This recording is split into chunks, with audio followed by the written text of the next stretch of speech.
ഞാൻ ആ വീഡിയോ തൽക്കാലം ഞാൻ ഇടുന്നില്ല. കാരണം എന്ന് പറഞ്ഞു കഴിഞ്ഞാൽ എനിക്ക് പറയാനുള്ളത് എനിക്ക് സങ്കടം കൊണ്ട് എനിക്ക് പറയാനേ പറ്റുള്ളൂ. അതുകൊണ്ട് ഞാനുൾപ്പെടെ നമ്മളെല്ലാവരും മനസ്സിലാക്കേണ്ടതെന്ന് പറഞ്ഞു കഴിഞ്ഞാൽ മൊബൈൽ കയ്യിലുള്ള എല്ലാ കുട്ടികളും മനസ്സിലാക്കേണ്ടതെന്ന് പറഞ്ഞു കഴിഞ്ഞാൽ പല നിരപരാധികളെയും ഈ മൊബൈൽ കൊണ്ട് നമുക്ക് രക്ഷിക്കാനും പറ്റും, ശിക്ഷിക്കാനും പറ്റും. മനസ്സിലായില്ലേ? ഇതിലിപ്പോൾ ലോകത്തിൽ നല്ലതേത് ചീത്തയേത് എന്നൊന്നും എനിക്ക് മനസ്സിലാവുന്നില്ല. കാരണം എന്ന് പറഞ്ഞു കഴിഞ്ഞാൽ നമ്മളൊക്കെ മൊബൈൽ ഉപയോഗിക്കണേന്ന് പറഞ്ഞു കഴിഞ്ഞാൽ എൻ്റെ മക്കളൊക്കെ മൊബൈൽ ഉപയോഗിക്കണേന്ന് പറഞ്ഞു കഴിഞ്ഞാൽ പുറത്തുനിന്ന് നമുക്ക് എൻ്റെ മക്കൾക്ക് അമ്മയെ വിളിക്കണം. എൻ്റെ അമ്മ അവിടെ ഒറ്റയ്ക്കാണ്, അല്ലെങ്കിൽ എൻ്റെ മോള് പറയണം മക്കളടച്ചരാ എൻ്റെ മോള് വിചാരിക്കണം എൻ്റെ മോളെ കൊച്ചൊറ്റയ്ക്കാണ്. ഇതിനൊക്കെയാണ് നമ്മൾ മൊബൈൽ എന്ന് പറയുന്ന ഒരു സാധനം ഉപയോഗിക്കുന്നത്. വീട്ടുകാർ സുരക്ഷിതരാണോ, അല്ലെങ്കിൽ പുറത്തു പോയ നമ്മളെ മക്കൾ സുരക്ഷിതരാണോ, ഇതൊക്കെ അറിയാൻ വേണ്ടിയാണ് നമ്മൾ മൊബൈൽ എന്ന് പറയുന്ന സാധനം ഉപയോഗിക്കുന്നത്.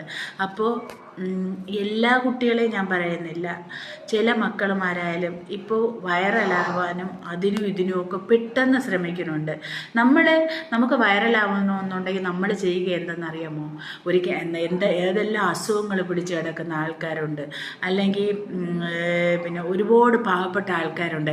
അവരെയൊക്കെ ചെന്ന് സഹായിച്ച് എടുത്തും നമുക്കിതിനെക്കാട്ടിയും കൂടുതൽ നമുക്ക് വൈറലാവാൻ പറ്റും. അതുകൊണ്ട് ഞാനുൾപ്പെടെ നമ്മൾ പറയുന്നത് ഈ മൊബൈൽ എന്ന് പറയുന്ന ഒരു സാധനം നമ്മൾ ദൈവത്തെ ഓർത്ത് നമ്മൾ ഒരിക്കലും ദുരുപയോഗം ചെയ്യരുത്. മനസ്സിലായില്ലേ?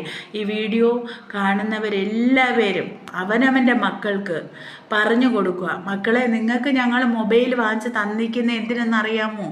നിങ്ങളെ സുരക്ഷിതത്വത്തിനും ഞങ്ങൾക്ക് നിങ്ങളെ വിളിക്കാനും നിങ്ങളെ കാര്യങ്ങളെല്ലാം ഞങ്ങൾക്ക് അറിയാനും നിങ്ങൾ തിരിച്ചു വരുന്നത് വരെ നമുക്ക് മനസമാധാനത്തിനും വേണ്ടിയാണ് നമ്മുടെ മൊബൈൽ വാങ്ങിച്ച് തന്നേക്കുന്നതെന്ന് ഞാനുൾപ്പെടെ എല്ലാ പേരൻസും നമ്മളെ മക്കളെ പറഞ്ഞ് മനസ്സിലാക്കുക. ഞാൻ ഇപ്പോൾ വീഡിയോ ഇടുന്നതെന്ന് പറഞ്ഞു കഴിഞ്ഞാൽ 11:10 എന്നിട്ട് പോലും എനിക്ക് സങ്കടം സഹിക്കാൻ പറ്റണില്ല. അതുപോലെ എത്രയോ അമ്മമാർ ഈ വാർത്ത ഇത് കണ്ട് കരയിനായിരിക്കും. പോട്ടെ, നമുക്ക് ഈ സങ്കടം വന്നിട്ടുണ്ട്. അപ്പോൾ ആ അമ്മേരെയും അച്ഛൻ്റെയും കൂടപ്പിറപ്പിൻ്റെയൊക്കെ സങ്കടം നമുക്ക് സഹിക്കാൻ പറ്റണില്ല. അതുകൊണ്ട് ഒരു മക്കളുമാരെ അഹങ്കാരം കാണിക്കല്ലേ. വീഡിയോ നമുക്ക് മൊബൈലുണ്ടെന്ന് പറഞ്ഞ് ഒരു അഹങ്കാരവും നമ്മൾ കാണിക്കരുത്. കാരണം ദൈവം മനുഷ്യന് ഇച്ചിരി ആയുസ് തന്നിട്ടുള്ളൂ. കണ്ണടച്ച് തുറക്കുന്നതിന് മുമ്പേ നമ്മൾ ആയുസ് പോവും. ആ മോൻ തന്നെ എന്ത് സന്തോഷത്തോടെ ആ വണ്ടിയിൽ കയറി അവൻ തിരിച്ചു ചെന്ന് അവൻ്റെ അച്ഛൻ്റെ അമ്മേനും മുഖം കാണാൻ വയ്യാത്തതുകൊണ്ട് നാട്ടുകാരെന്ന് പറയുന്നത് ചിലപ്പോൾ അവരത് പ്രതികരിക്കും. ഈ മറുപടി ആയിരിക്കില്ല ചിലപ്പോൾ അവൻ ജീവിച്ചിരുന്നെങ്കിൽ പറയുന്നത്. മനസ്സിലായില്ലേ?